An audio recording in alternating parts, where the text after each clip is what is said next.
इस समय एलोपैथी के समर्थक और आयुर्वेद के विरोधी, योग के विरोधी, पतंजलि के विरोधी, रामदेव जी के विरोधी बड़े खुश हैं। और खुश इस बात से है कि सुप्रीम कोर्ट ने पतंजलि को फटकार लगाई है कि आप जो बीमारियों का ठीक करने का दावा करते हैं, इसका विज्ञापन देना बंद करें। सुप्रीम कोर्ट ने क्यों कहा यह बात? क्योंकि 1954 का जो ड्रग एंड मैजिक एक्ट है, जिसको नेहरू जी ने बनाया था, वो कहता है कि भाई इन 54 बीमारियों का आप ठीक करने का दावा नहीं कर सकते। नेहरू जी ने वो कानून क्यों बनाया?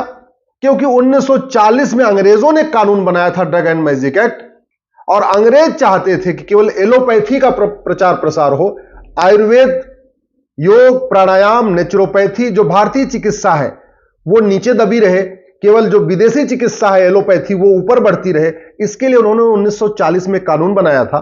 उसी को कॉपी पेस्ट किया नेहरू जी ने 1954 में, जिसको कहते हैं ड्रग एंड मैजिक एक्ट।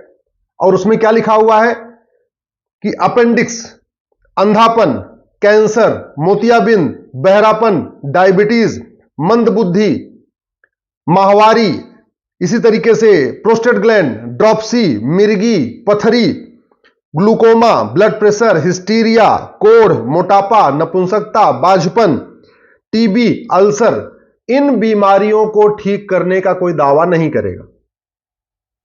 अब कानून इसलिए बनाया गया था क्योंकि इन बीमारियों का इलाज एलोपैथी में था ही नहीं उस समय, लेकिन इन बीमारियों का इलाज आयुर्वेद में था। ये जो बीमारियां आपको बता रहा हूं, बाझपन, नपुंसकता, अंधापन, बहरापन, गूंगापन, माहवारी डिस्टर्ब होना, इन सभी बीमारियों का इलाज भारतीय चिकित्सा में था, लेकिन एलोपैथी में नहीं था। इसलिए अंग्रेजों ने कानून बना दिया कि इन बीमारियों के बारे में कोई प्रचार कर ही नहीं पाएगा। एलोपैथी में था नहीं। अंग्रेजों को पता था कि महर्षि चरक ने इन बीमारियों का इलाज लिखा हुआ है, महर्षि सुश्रुत इन बीमारियों का इलाज कर चुके हैं, महर्षि वाग्भट ने इन बीमारियों का इलाज बताया है, महर्षि सारंगधर ने इन बीमारियों का इलाज बताया है, महर्षि आचार्य भाव प्रकाश ने इन बीमारियों का इलाज बताया है, लेकिन उनके एलोपैथ में इन बीमारियों का इलाज नहीं था। इसलिए सीधे सीधे उन्होंने कानून बनाया कि इन बीमारियों का इलाज, ये जो लिस्ट आपको मैंने बताया है, इसके बारे में कोई प्रचार प्रसार नहीं कर पाएगा। क्योंकि नेहरू जी को भी भारतीय चिकित्सा पद्धति से नफरत थी, उनको तो पूरी भारतीयता से ही नफरत थी। उनको भारतीय शिक्षा, भारतीय चिकित्सा, भारतीय वेशभूषा, भारतीय सोच, भारतीय भाषा, हर चीज से उनको नफरत थी।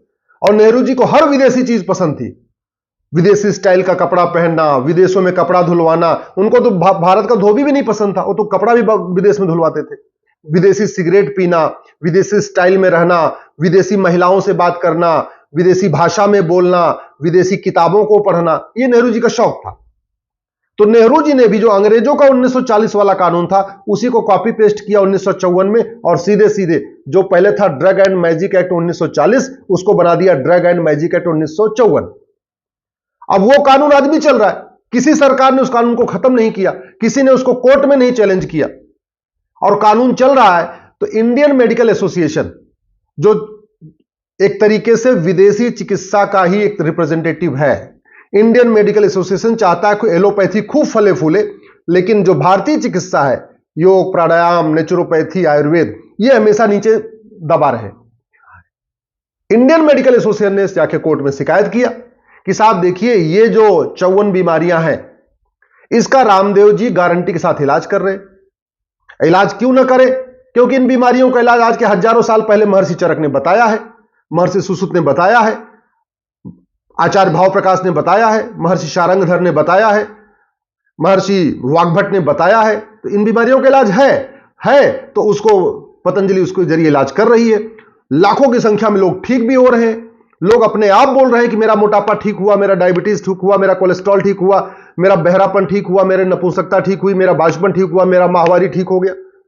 सब बता भी रहे, लेकिन चूंकि कानून कह रहा है कि नहीं आप क्लेम नहीं कर सकते, आप इसको पेपर में एडवर्टाइज नहीं कर सकते, उसी घटिया कानून का सहारा लेकर इंडियन मेडिकल एसोसिएशन जाता है कोर्ट में। कोर्ट इनके खिलाफ कार्रवाई करती है, उनको कहती है आप इसका प्रचार मत करिए। रामदेव जी जिद्दी आदमी, वो कह रहे हैं जब इलाज हो रहा है तो मैं तो प्रचार करूंगा। अब यहां एक बड़ी समस्या यह भी आ गई है कि जो सुप्रीम कोर्ट के 2 जज इस बेंच इस मामले को सुन रहे हैं, मुझे नहीं पता कि उन्होंने कभी महर्षि चरक को पढ़ा है कि नहीं पढ़ा। अगर सुप्रीम कोर्ट के जज चरक संहिता पढ़ लें वाग्भट संहिता पढ़ ले, महर्षि भाव प्रकाश को पढ़ ले, महर्षि सुश्रुत को पढ़ ले, महर्षि पतंजलि को पढ़ ले, तो वो खुद भी कहेंगे कि भाई इन बीमारियों के इलाज तो लिखा हुआ है, तो फिर तो ये कानूनी घटिया है। एक बार अगर सुप्रीम कोर्ट के जज चरक संहिता पढ़ ले, सुश्रुत संहिता पढ़ ले, महर्षि शारंगधर की किताब पढ़ ले, महर्षि वाग्भट की किताब पढ़ ले, आचार्य भाव प्रकाश की किताब पढ़ ले, महर्षि पतंजलि को पढ़ ले, योग को अच्छी तरीके समझ लें, धन्वंतरी की जो विद्या है उसको समझ लें, आयुर्वेद कितना प्रभावी होता है, तो सुप्रीम कोर्ट के जज खुद भी कहेंगे कि 1954 का कानून घटिया है, इसको खत्म कर देना चाहिए। लेकिन चूंकि सुप्रीम कोर्ट के जजों ने हमारे ऋषियों मनीषियों को पढ़ा नहीं, महर्षियों को पढ़ा नहीं है, तो उनको लगता है आईएमए जो कह रहा है वही ठीक है, और वैसे सुप्रीम कोर्ट का कानून केवल कानून का इंटरप्रिटेशन करना है और कानून महाघटिया है, तो रामदेव जी को फटकार पड़ रही है। मैं पूरी तरीके से रामदेव जी के साथ हूं। रामदेव जी को जो फटकार लगी है वो केवल इसलिए लगी है कि 1954 का कानून महाघटिया है। रामदेव जी ने कोई गलती नहीं किया। रामदेव जी तो वही कार्य कर रहे हैं जो महर्षि चरक ने किया था, महर्षि सुश्रुत ने किया था, आचार्य भाव प्रकाश ने किया था, महर्षि वाग्भट ने किया था, महर्षि पतंजलि ने किया था। रामदेव जी तो केवल भारतीय चिकित्सा को बढ़ा रहे हैं।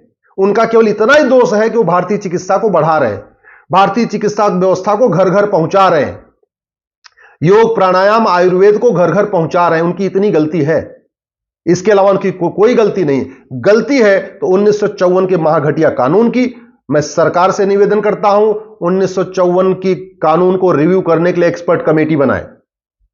एक बार देख लें कि जिन बीमारियों का इलाज चरक संहिता में है, सुश्रुत संहिता में है, महर्षि भाव प्रकाश ने लिखा है, महर्षि वाग्भट ने लिखा है, उसका प्रचार प्रसार करने में और उसके बारे में कहने में कि हां बीमारी ठीक हो रही है, यह अपराध कैसे हो सकता है? तो यह जो कुछ सुप्रीम कोर्ट कर रहा है वो नेहरू जी के द्वारा बनाए गए घटिया कानून के कारण कर रहा है।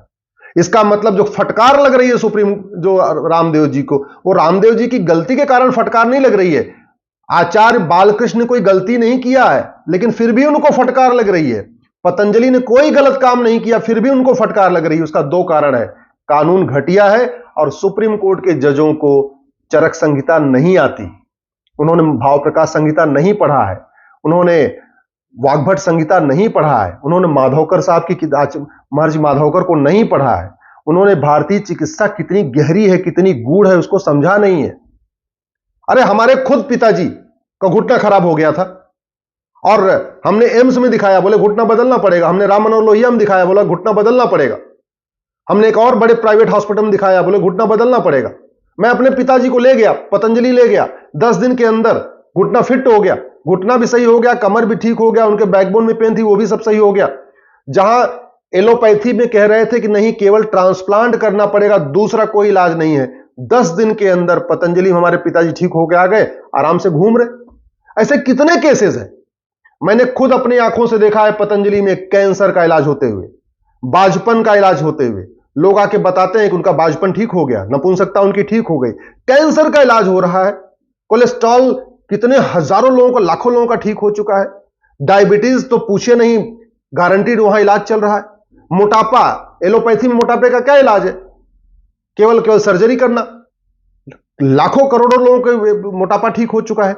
इसके बावजूद उनको फटकार लग रही है और भारतीय इस पे खुश हो रहे हैं।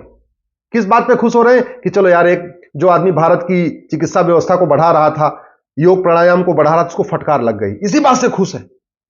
कितने दुख की बात है कि विदेशी चिकित्सा व्यवस्था इतनी हावी हो गई है, फार्मा कंपनियां इतनी यहां पे हावी हो चुकी हैं, और इंडियन मेडिकल एसोसिएशन नाम है उसका, इंडियन मेडिकल एसोसिएशन, लेकिन वो इंडियन मेडिकल सिस्टम का बिल्कुल विरोधी है। मैं फिर से कह रहा हूं, ये इंडियन मेडिकल एसोसिएशन भारतीय चिकित्सा का घोर विरोधी है, योग प्राणायाम नेचुरोपैथी का विरोधी है। ये केवल चाहता है कि जो विदेशी चिकित्सा व्यवस्था एलोपैथी वही फले फूले, वही कंटिन्यू जारी रहे और भारत की चिकित्सा आगे ना आए, इसीलिए इस तरीके की हरकतें कर रहा है। मैं सरकार से निवेदन करता हूं 1954 का कानून रिव्यू करने के लिए कमेटी बनाए और इस कानून को खत्म करें।